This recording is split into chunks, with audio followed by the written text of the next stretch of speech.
Welcome to Seven Figure Chiro, the podcast that is all about taking your chiropractic practice to new financial heights. We're your hosts, Dr. Jeff and Kristin Berard. And twice a month, we are here to share the insider strategies, tools, and success stories that will help you scale your chiropractic practice to seven figures and beyond. Whether you're at the start of your journey as an associate or you're ready to take your practice to the next level, we've got expert interviews, strategies, and inspiring stories from chiropractors who have turned their dreams into a reality. So get ready to take your chiropractic practice to a new level, and let's crush your vision for success. Well, hello. Welcome to Seven Figure Chiro Podcast. I'm your host, Dr. Jeff Berard. I'm here along with Kristin. How you doing, Kristin? I'm doing great. Awesome. So today we are going to talk about a very important aspect to monitor, measure, something that we call KPIs, which are key performance indicators. So what is a KPI? It's a metric that measures a business's progress towards its goals. KPIs are used to evaluate a company's performance and success. The way KPIs work are, number one, you got to identify your goals. So determine the strategic objective you want to measure. Okay. Again, how KPIs work. Identify your goals, determine the strategic objectives you want to measure. That's number one. Number two is define success. So set targets for performance and growth. And then number three, choose a time frame. Decide how often to track the KPIs. Number four, select a measurement. Decide how to quantify the KPIs. Number five, collect data. Gather data from existing systems or reports. Whether you use your EMR system, whether you have someone manually keep track. Okay, you got to gather the data from existing systems or reports to measure those KPIs. Lastly, you have to report on progress. So regularly report on the KPI in a central location. A spreadsheet, it's a central location. All the KPIs are there. So what do KPIs measure? So KPIs measure three major things: financial, operational, and strategic. So financial, they measure revenue growth, cost reduction. Operational, customer satisfaction, and employee retention is in the operational side. And then strategic is progress towards high-level goals. That's what KPIs measure. That lends the question, why do we use KPIs in a seven-figure chiro business? Well, KPIs help teams set targets, engage their progress. KPIs provide insights that help people across the organization make better decisions. And KPIs also help companies compare their performance to other businesses in their same sector. So how are you doing in comparison? So these are why we use KPIs. So there are so many chiropractors out there that we talk to on a regular basis that have no clue what their KPIs are. And it's not just chiropractors, physical therapists. I was talking to a physical therapist the other day and asked him, what KPIs they measure, and didn't know what KPIs were. He had no idea what any of the very basic measurements were, patient visit average, office visit average, those types of things. So I'm going to have Kristin discuss. She's the one who reports, measures, does all the quantification for our company. And I'm going to have her talk to you about KPIs that we measure, and I'll interject on how or why they're important. So Kristin, if you'd like to take over. Yeah. So KPIs are obviously very important in our setting, and we actually own multiple businesses, but we're going to talk specifically about our clinics because really Seven Figure Chiro is targeting more of those chiropractors and physical therapists alike that own or want to own a clinic. And these are important indicators in deciding how much you're going to pay your team members, how much you're going to pay yourself. And then really it helps you know what you need to do for marketing purposes. It also quantifies how your marketing is working. And so we'll talk about those probably in episodes down the road as we talk about marketing strategies and those types of things. But it's really important to understand your KPIs, especially in that first year, and to do some research on local competitors as well as like maybe the national average as well. So you can see where you compare nationally, but also locally, you also have to understand that your community is different than other communities around you. So your KPIs are going to be a little bit different than we live in Midland, Michigan. They're going to be completely different than in Tampa, Florida, or in New York City, or out west in Los Angeles. So understanding how to keep track of these numbers is also going to be as important as being comparative with others that are similar as you. So first, we're going to start off with understanding what you would quantify as a new patient. So typically in our clinic standard, somebody who has never been in our clinic before, and we're talking specifically about one service, so as a chiropractic patient, or maybe they've been into our clinic, but they haven't been there for 3 years or more. So that's considered a new patient. So number one is new patient. Number one is new patients. So you're going to keep track of all of those new patients who walk through your door and are seen at least for a first visit. Next is reactivations.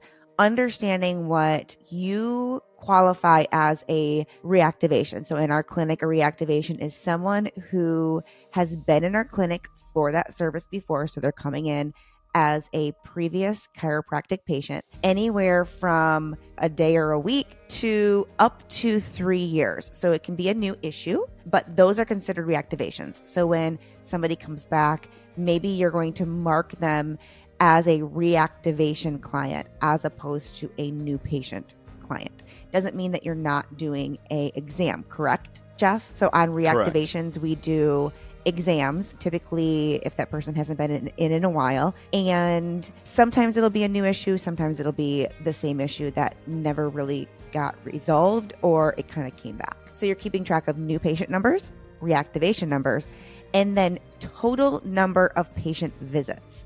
So in total number of patient visits, you're adding every single visit that somebody comes in for, whether it's just an adjustment or some other type of treatment. And then you're also adding in that patient visit number, those reactivations and new patients. So this is the total number. Can I interject something real quick? Yeah, go for it.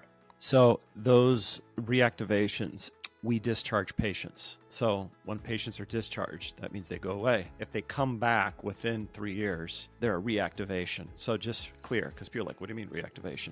Mm-hmm. We discharge patients when they're better. If they come back, that's a reactivation. So just so we're clear on that, because some chiros don't discharge. So that might create some confusion on what a reactivation is. Oh, yeah. So most definitely. But what we're trying to ultimately figure out in the long run is A, how much does a new patient cost with all of your marketing dollars and also all the other money that's spent in your clinic as far as operations go? And then B, how many times does a new patient typically come in for an appointment? So it gives you a good understanding of how many new patients do you need to market to bring into your clinic to be seen. And then we'll figure out the dollar amount a little bit later here. So you're figuring out your new patient number, your reactivation number, and your total number of patient visits. And then how you figure out your patient visit average or client visit average, which means, again, how many times is that new patient being seen through the life of them being a patient, or at least, between that 0 and 3 years that they're considered a new patient. That gives you a good indicator on how your treatment plans are structured, how you're educating the patient with, explaining to them what their issue is and what exactly they need to do in order to get that resolved. And then are they following through with that treatment plan? Right, Jeff? Correct. If you can, Kristin, isolate the KPIs. So number 1, new patients. Yep. Number 2, reactivation. Number 3, total patient visit. Total patient visits. And you're on number 4. And number 4 is patient visit average. And how you get that patient visit average is you take the total number of patient visits seen in a week, in a month, quarter, or year, and you divide that by the total number of new patients that come in that same length of time. So if you're going to do a week, you're going to say, I had 100 patient visits this week, and I saw a total number of 10 new patients. What does that mean? You take 10 from 100, and oddly enough, you're going to get 10. So your patient visit average is 10 for that week. So you can do that by the week, by the month, by the quarter, and by the year. So we keep track, again, by week, month, quarter, and year. And the reason why we do like a longer period of time is because you're going to have ebbs and flows week to week, whether it's a holiday or somebody goes on vacation.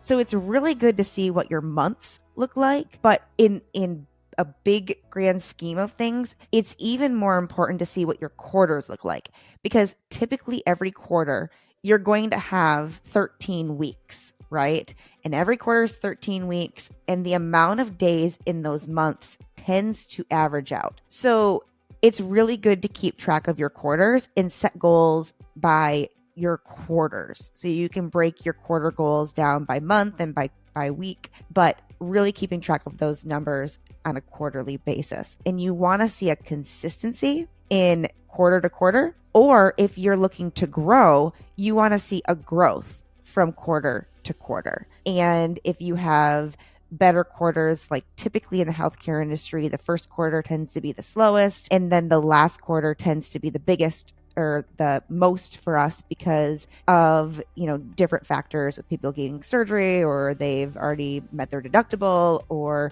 a lot of different factors.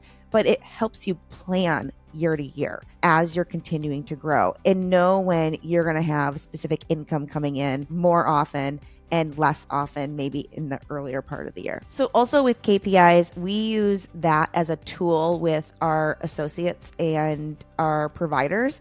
And we take that patient visit average and we analyze that for each provider because it helps us understand where maybe they have strengths and weaknesses. And if they have specific weaknesses, like maybe it's educating the patient on treatment plans or getting better or whatever it may be, now we know how to address those specific things with each individual team member, because everybody is different and some people will have a better time educating the patient and some people, maybe they'll have a weakness in something else. But understanding the patient visit average number really helps us understand the whole grand scheme of things in the clinic. So before we go to understanding the income, do you want to touch on anything with patient visit average that we suggest for our listeners out there? Just to reiterate what Kristin said, the PVA or the patient visit average, paying attention to that metric gives us a signal if something is working really well or if something isn't working. So it's just something to monitor. Next, we're going to move on to our billed per visit average. So what you're going to do, if you are an insurance-based clinic, the amount that you bill is going to be different than the amount that you collect. And if you're a cash-based clinic, your billed per visit average should match your office visit average, meaning how much you're bringing in per visit, because you should be collecting 100% of what you're billing that client if you're a cash-based clinic. So if you're a cash-based clinic, you don't need to worry about the billed per visit average because you're collecting 100%. But for those of you who are billing insurance, you want to research first what is the amount that you should be billing per service, and then in total, the average per visit. And then you're going to take that number and you're going to divide the total amount that you billed per month, whether it be cash services or billed insurance services, and you're going to divide that by the number of total visits that you saw. So when you take the total number, let's say you billed $100,000 that month and you saw, let's say 1,000 patients, that's $100 billed per visit average. Then you're going to take the total number that you collected. How much did you collect in total that month? And let's say that you brought in 50,000, which I hope that's not any of you out there, because that would be only a 50% collection rate based on what you billed.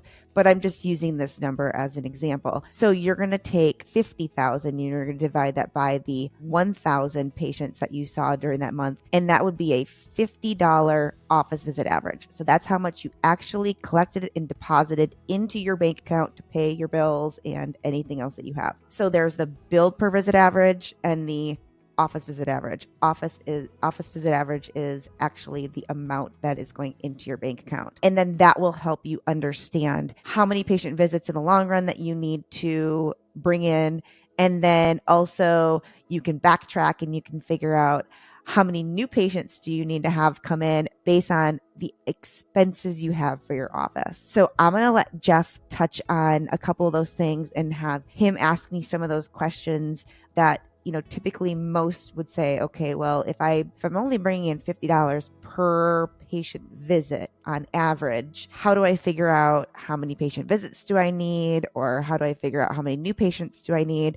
What kind of information from a business owner or business associate who's thinking about owning their own business someday would you be asking, Jeff? Well, I guess there's a lot of questions. I think, number one is, let's just say you're a business owner and just kind of have a small operation. It's like, okay, well, obviously you have bills that you need to meet at the end of the month. So there's like a standard that you need to hit. And knowing your office visit average enables you to figure out the numbers you need to see in order to be solvent. So that's number one. Yeah. Okay. It gives you, how many patients do I need to see with my current system right now, my current office visit average? How many patients do I need to see to hit the financial number I want? So that's number one, right? So that's one question I'd ask. Another question I'd ask is, okay, I need help. I need to bring in another doctor or another staff member to scale this. Well, what should I pay them? Okay, well, what volume can you increase by adding this other person? Knowing your office visit average, you can figure out, okay, this other person is going to bring in this much more money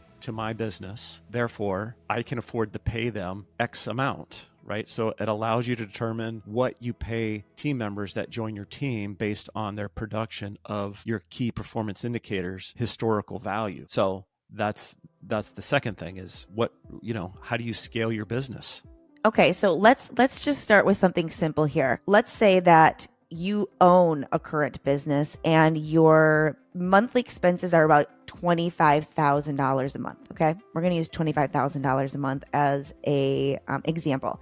And you know that you're making on average of $50 per patient that walks through your door. So if you're making only $50 per patient that walks through the door, you're going to need 500 patient visits during that month. Okay. So if you're going to need 500 patient visits during that month that come in and see you and you're making $50, well, let's go back to when we figured out what our patient visit average is. Let's say that your patient visit average is 15, okay?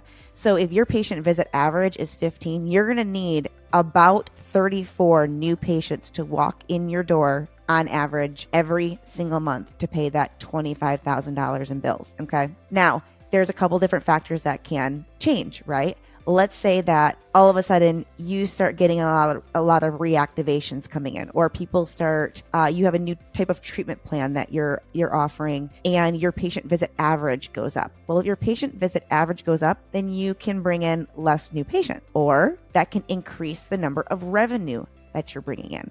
Right? Maybe you're bringing in $75 per patient rather than $50. So there's a lot of factors, and we specifically use spreadsheets because I am able to amend those spreadsheets and make them exactly how I want them.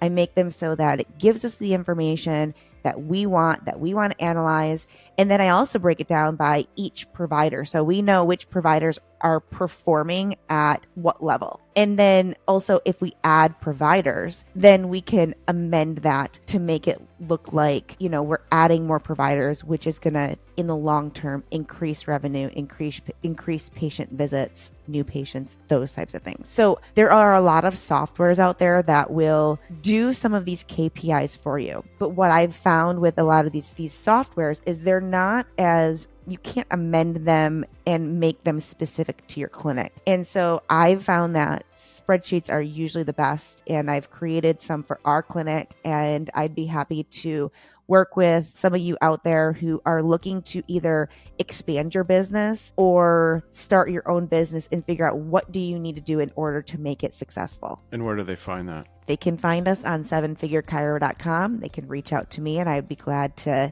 get on with them and talk with them about either their goals or what they're looking to do. And we can work through a lot of those things, and we can amend these spreadsheets to make them work for them specifically. And then you'll keep track. If you're a existing business, we'll go backwards and we'll look at finding as much data as we can, at least for the past year. And if you are maybe an associate looking to go off on your own, we can create a spreadsheet so you can start plugging in numbers and figuring out what do you need to do in order to be successful and not be in the red for too long as you start and expand your business. You know, it's really amazing to really drive home the importance of KPIs is just think about this. So Kristin and I recently went to the Mayo Clinic for an executive exam. And what they do is they run you through this whole barrage of tests, right? When you go to a doctor, a primary doctor, a good primary doctor, they'll give you a urinalysis, a complete blood count. They'll give you a lipid panel. They'll check your liver enzymes. And what are these things? You know, you go to a comprehensive metabolic panel, they check your potassium, they check your sodium, your bicarbonate, your anion gap. You get your lipid panel, they check your triglycerides, you know, your cholesterol. Those are KPIs. That's all they are. So they monitor your health by looking at your KPIs. Your KPIs to sustain a level of homeostasis or balance or health, your KPIs need to be within a certain window. And that's the goal that these doctors have for you. All they do is look at KPIs. It's no different with the business. You just look at the KPIs and the KPIs will tell you the health of your business. So if you're not looking for the KPIs, you're just driving the bus blind. And it's just a matter of time before something explodes. And you're not going to know what that something is. So be able to predict problems, right? If your cholesterol is high, you can predict problems. If you have high cholesterol, you're at risk of heart attack, stroke, cardiovascular disease. Well, you can make changes before that happens. The same with the KPI. If your office visit is way down, or if your new patient's way down, or your reactivation is way down, you can solve problems before they happen. So look into the integrating KPIs into your system. You have to have a data-driven practice in order to reach Seven Figure Chiro. That about wraps it up for today. Please come visit us at sevenfigurechiro.com if you'd like more information on KPIs. Until next time, I'm Dr. Jeff Berard along with Kristin. Keep up the good fight. Goodbye. Thanks for tuning in to this episode of Seven Figure Chiro. We hope you're walking away with some valuable insights to apply to your practice. Remember, building a seven-figure practice doesn't happen overnight, but with the right strategies and mindset, it's absolutely within your reach. If you enjoyed today's episode, don't forget to subscribe, leave a review, and share it with your fellow chiropractors who are on the same path. And be sure to join us the next episode for more strategies, bring clarity to your vision, and elevate your financial practice to success. Until then, keep pushing forward and making an impact.